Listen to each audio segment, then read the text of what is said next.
मेरा लेक्चर 5 है जो कि हाइब्रिडाइजेशन पर ही है, जिसमें हम sp3 हाइब्रिडाइजेशन के बारे में डिस्कस करेंगे। इसके पहले लेक्चर नंबर 4 में हम sp2 हाइब्रिडाइजेशन के बारे में डिस्कस कर चुके हैं। Let us start with sp3 hybridization. देखिए sp3 हाइब्रिडाइजेशन में क्या होता है, आपकी एक p एटॉमिक ऑर्बिटल की 3 p एटॉमिक ऑर्बिटल के साथ क्या होती है, मिक्सिंग होती है, जिसके कारण 4 sp3 टाइप हाइब्रिड ऑर्बिटल्स बनती हैं। ये मैंने हर बार मैं आपको ये बताती हूँ कि रूल हाइब्रिडाइजेशन का क्या है, जितनी एटॉमिक ऑर्बिटल मिक्स करेंगी उतनी ही नंबर की हाइब्रिड ऑर्बिटल जनरेट करेंगी। तो टोटल 1 2 3 4 एटॉमिक ऑर्बिटल मिक्स हो रही हैं और 4 हाइब्रिड ऑर्बिटल sp3 टाइप की क्या हो रही हैं, जनरेट कर रही हैं। ठीक है, और ये 4 sp3 hybrid orbitals 4 sigma covalent bonds बनाती हैं। तो आप पहले डेफिनेशन आप लिख लीजिए sp3 हाइब्रिडाइजेशन की। Intermixing of 1s and 3p atomic orbitals of same atom, either same energy or likely to same energy, leads to the formation of 4 sp3 type hybrid orbitals is known as sp3 hybridization। चलिए अब हम discuss करेंगे characteristics of sp3 hybridisation.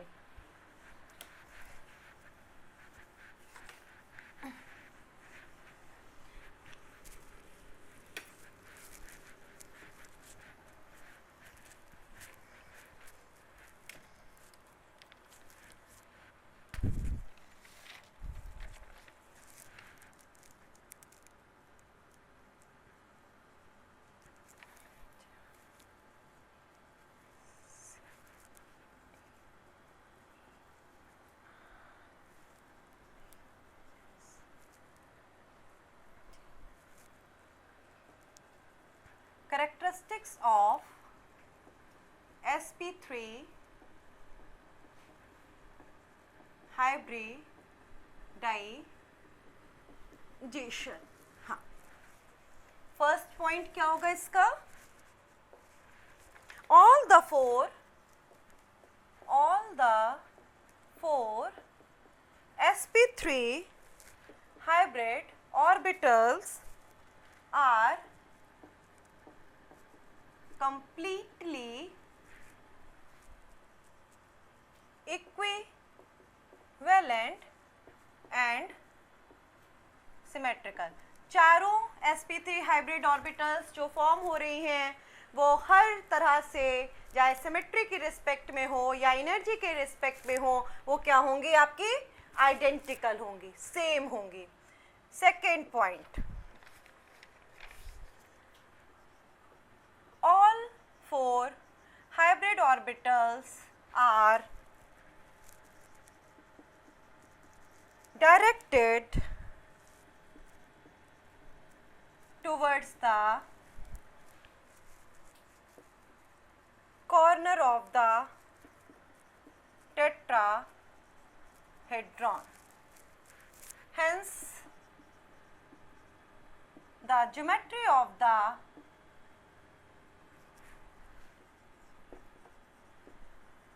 molecule in sp3 hybridization is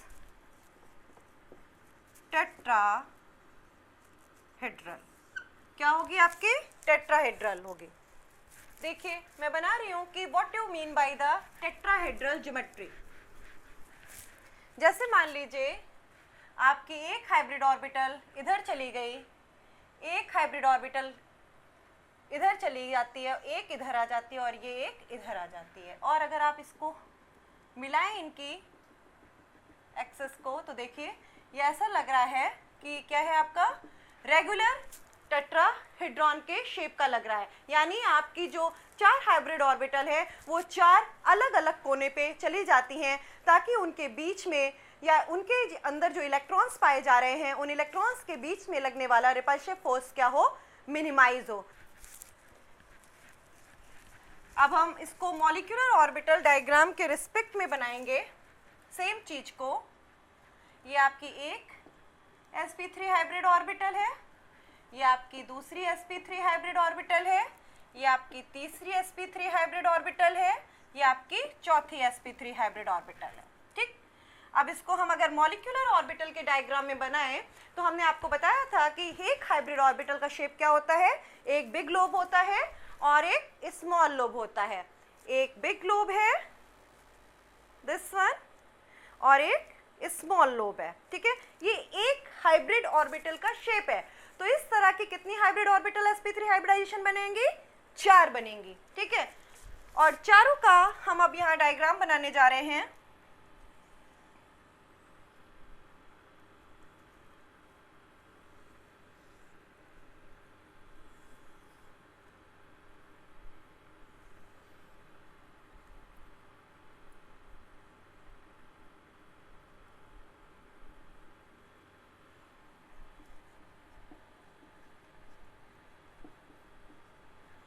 ये दूसरी sp3 hybrid orbital, ये third sp3 hybrid orbital और ये चौथी sp3 हाइब्रिड ऑर्बिटल।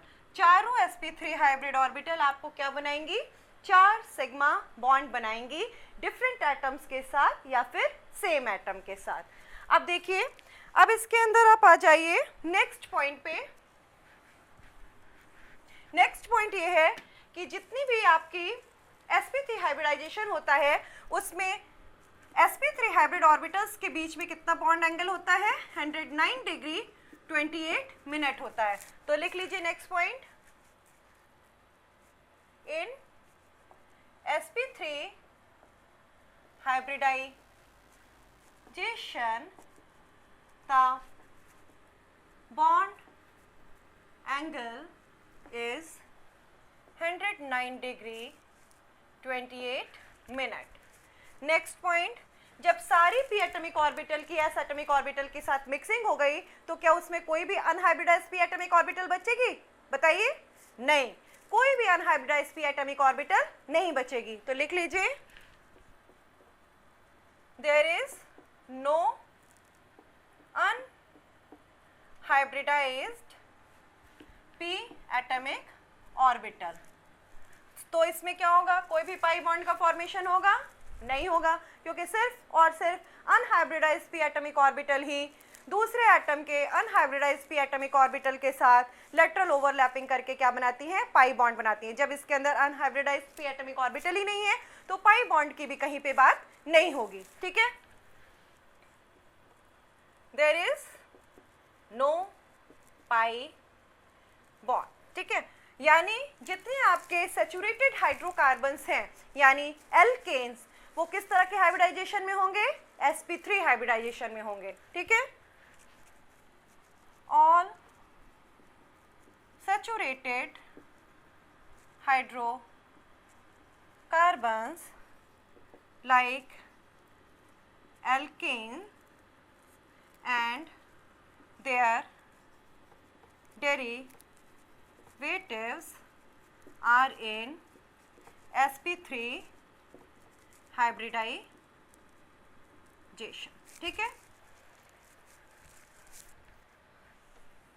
इसका एग्जाम्पल सबसे अच्छा कौन सा है, मीथेन। एग्जाम्पल में आ गया आपका CH4 मीथेन। बनाइए इसको, अगर आप बनाएंगे तो ये है एक डायग्राम, आप इसका ऐसे ही बना सकते हैं।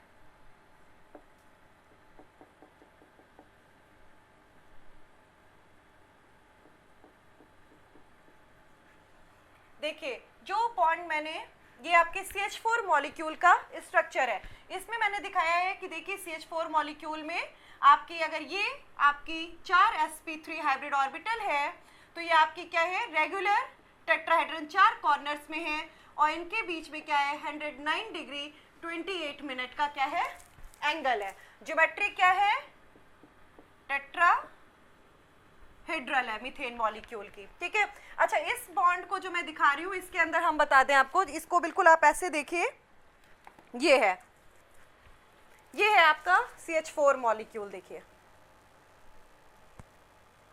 ठीक है, यू। इसमें मैंने ये जो आपको डैश से जो लाइन दिखाई है, इसका मतलब होता है कि ये CH बॉन्ड जो है वो below the plane of the paper है, यानी फॉर फ्रॉम ऑब्जर्वर है। और ये जो मैंने बोल्ड से दिखाया है, बोल्ड लाइन से, वेज लाइन इसको कहते हैं, वेज लाइन से जो मैंने आपको ये वाला बॉन्ड दिखाया है, ये बताता है कि ये बॉन्ड जो है, ये CH बॉन्ड जो है आपका क्या है, above the plane of the paper है, यानी ये above the plane of the paper है, यानी टुवर्ड्स द ऑब्जर्वर है। और ये वाला bond below the plane of the paper है, यानी फॉर फ्रॉम द ऑब्जर्वर है। और ये दो जो आपकी बॉन्ड है, ये वाली, ये बता रही है कि ये दोनों बॉन्ड क्या है, आपकी प्लेन में है। ठीक है, तो ये दो बॉन्ड आपकी प्लेन में है। ये बॉन्ड क्या है आपका, below the plane of paper है, ये आपकी above the plane of paper है, और ये दोनों क्या है, इन प्लेन ऑफ पेपर है। अब देखिए, अब इसके अंदर आपके 4 हाइड्रोजन एटम आएंगे। इसमें आपका इलेक्ट्रॉन्स में डाल दूं 1 2 3 4। ठीक है, अब आपके 4 हाइड्रोजन एटम इसके साथ आके कंबाइन कर रहे हैं और CH4 मॉलिक्यूल बना रहे हैं। ये आपका S है, hydrogen hydrogen hydrogen hydrogen, S atomic orbital, ये भी इसकी S एटॉमिक ऑर्बिटल, ये S एटॉमिक ऑर्बिटल और ये S एटॉमिक ऑर्बिटल। यानी आप यहाँ पे देख रहे हैं क्या हो रहा है आपका, किस तरह की ओवरलैपिंग हो रही है। 4 आपके sp3 हाइब्रिड ऑर्बिटल की ओवरलैपिंग किसके साथ हो रही है, 4 हाइड्रोजन एटम के s एटॉमिक ऑर्बिटल के साथ एंड टू एंड हो रही है, और 4 CH सिग्मा बॉन्ड का फॉर्मेशन हो रहा है। देखिए कैसे हो रहा है आपका,